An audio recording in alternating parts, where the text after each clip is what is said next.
ఆంధ్రప్రదేశ్ ముఖ్యమంత్రి శ్రీ వైఎస్ జగన్మోహన్ రెడ్డి గారు ఎన్నికల వేళ సంచలన అడుగులు వేస్తున్నారు.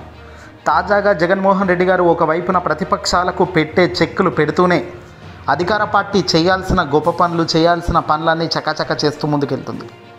సిద్ధం భారీ బహిరంగ సభలతో ఇక హోరెత్తించబోతున్న జగన్ తాజాగా హుటాహుటిన ఢిల్లీకి వెళ్ళబోతున్నట్టుగా సమాచారం అందుతుంది. ఈరోజు లేదంటే రేపు ముఖ్యమంత్రి జగన్మోహన్ రెడ్డి గారు ఢిల్లీ పర్యటనకు బయలుదేరబోతున్నారు. అయితే ఇది అధికారిక పర్యటన లేదంటే ప్రభుత్వం పార్టీకి సంబంధించిన పర్యటన అనేది మాత్రం ఇంకా తెలియలేదు. రేపు లేదంటే ఎల్లుండి ఆయన ఢిల్లీకి వెళ్ళే ఛాన్స్ అయితే కనబడుతుంది. తన పర్యటనలో కేంద్ర మంత్రి హోంశాఖ మంత్రి అమిత్ షా గారితో కీలక భేటీ జరగబోతున్నట్టుగా తెలుస్తుంది. రానున్న ఎన్నికల్లో ఇరు పార్టీల మధ్య సహకారంపై ఇద్దరు చర్చలు జరుపుతారనేది తెలుస్తుంది. ఇక వైసీపీకి మొదటి నుంచి కూడా కేంద్ర పెద్దలు, మోదీ సర్కార్ కూడా అంత పాజిటివ్గా ఉన్నది. ఎందుకంటే ముఖ్యమంత్రి గారు నేరుగా కరప్షన్కు తాబు లేకుండా పేద ప్రజల ఖాతాలోకి డబ్బు పంపిస్తున్న విధానానికి కేంద్రం ఫిదా అయింది. ఇక జగన్ ప్రజల వద్ద ఉన్న ఇమేజ్, ఏపీ రాష్ట్రంలో మరోసారి వైఎస్ఆర్సీపీ పార్టీ గెలుస్తుంది అన్నది అందరికన్నా బాగా కేంద్రంకు బాగా తెలుసు. కేంద్రంలో జగన్మోహన్ రెడ్డి గారు మద్దతు కావాలి, వైసీపీ మద్దతు వాళ్ళకు ముఖ్యం. కాబట్టి ఏపీకి సంబంధించిన లావాదేవీల గురించి కానీ, ఇంకా రావాల్సిన మొండి బకాయిల గురించి కానీ ఏమైనా ఉంటే చర్చల్లో మాట్లాడుకుంటారు. ఇక ఇరువురి సహకారాల గురించి కూడా ఇక్కడ చర్చ జరుగుతుంది. రాజ్యసభ సీటును బీజేపీకి ఇచ్చేందుకు సైతం ముఖ్యమంత్రి జగన్ కీలకంగా గ్రీన్ సిగ్నల్ ఇస్తున్నట్టుగా తెలుస్తుంది.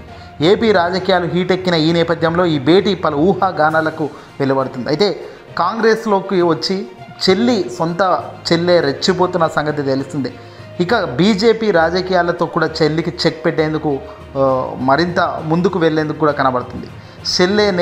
షర్మిల గారు నేరుగా తనను టార్గెట్ చేస్తుండటం జగన్కు ఇబ్బందికరంగా మారిందన్న సమాచారం అందుతున్న నేపథ్యంలో బీజేపీ వద్దకు వెళ్తున్న జగన్ అవేవీ లేవని, ప్రత్యర్థులు ఎంతమంది వచ్చినా మనకు ఇంచు కూడా తగిలే ఛాన్స్ లేదని కూడా ఇటు ప్రజలు, దేవుడు, నేను నమ్ముకున్న దేవుడు ఇద్దరు కూడా నాకు అన్యాయం చేయరని జగన్ కేంద్ర మంత్రులతో చెప్పే ఛాన్స్ ఉంది. ఏదేమైనప్పటికీ కూడా ఇటు కాంగ్రెస్ పార్టీకి, టీడీపీకి చెక్ పెట్టేందుకు సిద్ధంగా ఉన్న జగన్ ఢిల్లీ టూర్ తర్వాత పూర్తిగా రూట్ అయితే మారబోతున్నట్టుగా తెలుస్తుంది.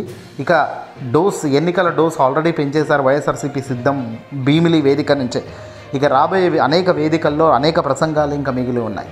ఇక ఒక్కొక్క ప్రసంగంలో ఒక్కొక్క తాట తీయడమే తప్ప మరొకటి లేదు. ప్రత్యర్థులు గల్లంతే ప్రజలకు ఇచ్చింది మేలు జరిగింది అనుకుంటే ప్రజలు నా వైపు ఉండండి అని గట్టిగా చెప్తున్న జగన్కు ప్రజానికం అంతా కూడా జై కొడుతున్నారు. 100కి 60% అయితే ప్రజానికం జగన్కే ఉంది.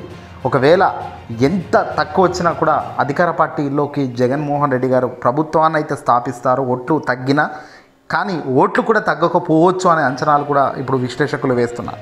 చూద్దాం మరి ఏం జరుగుతుందో రాబోయే కాలమే చెబుతుంది. ఈ ఢిల్లీ పర్యటన తర్వాత వేగంగా పరిణామాలు అయితే మారబోతున్నాయి.